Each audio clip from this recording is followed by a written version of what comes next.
BODDAMN. In this video, I'm going to show you the proper way to get the best energy from coffee.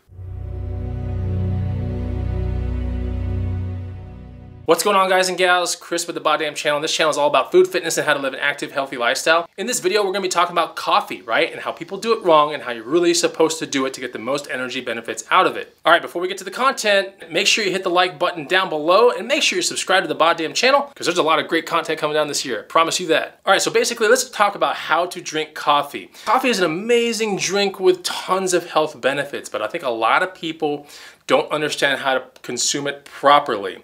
And really for the longevity of, bringing coffee into your life, I think a lot of people don't do it right and they misuse coffee. And thus, that's how coffee and caffeine gets a pretty bad rap. Essentially, in this video, I'm going to teach you about the proper way to really drink coffee and why. All right, so let's talk about what people don't want out of coffee and what a lot of people actually experience when they drink coffee. All right, so a lot of people, when they get coffee, they drink it on their morning commute, they're pounding it down pretty good, and then maybe midday around 11 o'clock, they gotta have another cup, and then around 3 or 4, another cup. All right, so A, you're super dependent on caffeine at that point. When you try to get off of it, you're gonna have weird headaches. You might feel chills, you might get some shakes. If you're an active individual, it basically like ramps all those things up like 4 times over, and it's really scary. So these are some of the things you don't wanna be doing. Overconsumption of coffee is actually a pretty bad thing, and in some cases can actually raise your bad cholesterol. But the reason why a lot of people overconsume coffee is because they're getting energy crashes, and they want that feeling back again, right? They want that feeling of being up and cognitive function being high. That's the reason why they pound another cup down and then, 2 or 3 hours later, pound another cup. It's because the pounding of the cup of coffee is the issue. Also, if you are the kind of person that puts sugary stuff into your drink or creamers or any kind of stuff like that, if you have 1 of those or 2 of those or 3 or even 4 of those in a day, that's just added calories. So weight gain is definitely one of those things that can come from overconsumption of coffee, especially if you are the kind of person that dresses up your coffee with stuff. And it should also be said that in some cases,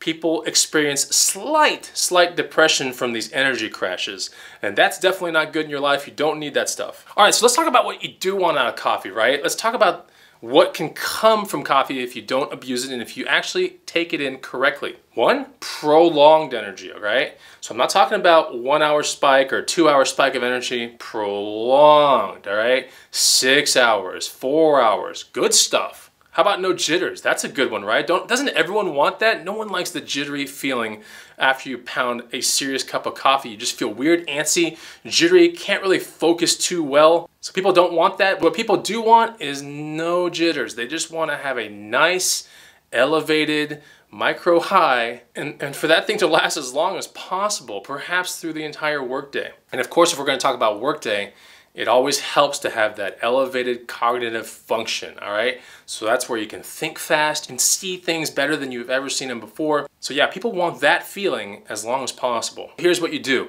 You dilute this stuff, all right? I'm not even kidding. This is how you're supposed to do it. All right, so let's talk about what I have here in my hand. I have a 1 gallon jug. I bought this off Amazon. This was like 12 bucks.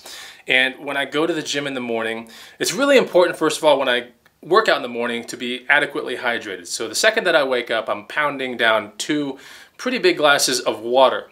But what I do when I go to the gym is I also fill this thing up to 75% water, and then I put a 12-ounce, really awesome, high-quality coffee in there, okay? And it ends up looking like this, all right? We can kind of see this. It's not like super black. It's kind of light brownish.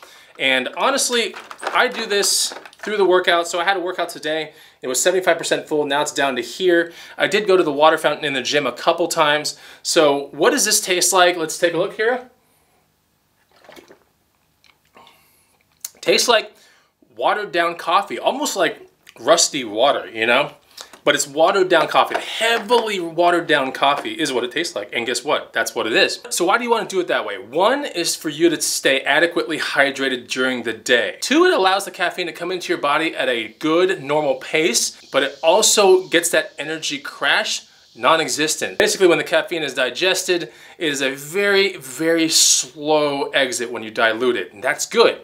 because you can control a slow exit. You can't control an energy crash. It's really, really bad on you. It makes you more addictive to the substance in the first place. What you want is a very slow come down, all right? Like I said earlier, it gives you a medium pace on delivery. So when I start chugging that thing in the morning, I feel a medium high come and it feels good. I'm in the gym, I'm working out. And that could also be a factor, is the fact that I'm circulating my blood around, you know, much faster than maybe someone sitting in a car in a morning commute or sitting in a cubicle. So that could be a factor as well. What I'm basically saying is maybe if you're in those situations, you might have to drink it a little bit more rapidly than I do. But the most important thing that I have noticed from doing it this way, and I've been doing it this way for many, many years. The most important thing is the fact that my mood is elevated, all right? It's not peaking, it's not normal, it is elevated slightly.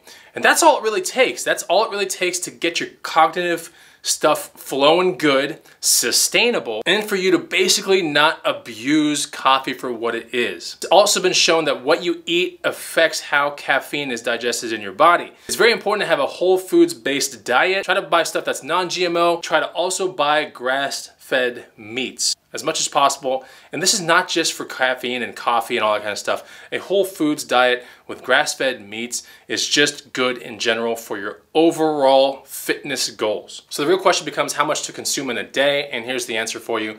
I think a cup of coffee to a cup and a half of coffee is doable. As long as you dilute it in water, I think you're gonna be fine. You're actually gonna enjoy it better. You're gonna have less jitters. You're going to have less stomach, problems and all that kind of stuff. You're gonna have an elevated mood. It's gonna be prolonged. When it exits your body, you'll barely even know. When it enters your body, you'll feel it. It's a good thing to do in the morning. You'll stay hydrated. That's really the way to do it. I don't ever try to exceed about a cup and a half a day of coffee. All right, so I hope you enjoyed this video. Look, if you're finding some value in this, make sure you hit the like button, make sure you leave a comment down below, and put down also in a comment what you want to see on the next BODDAMN video. But till then, I'll see you on the next one. Take it easy. Goodbye!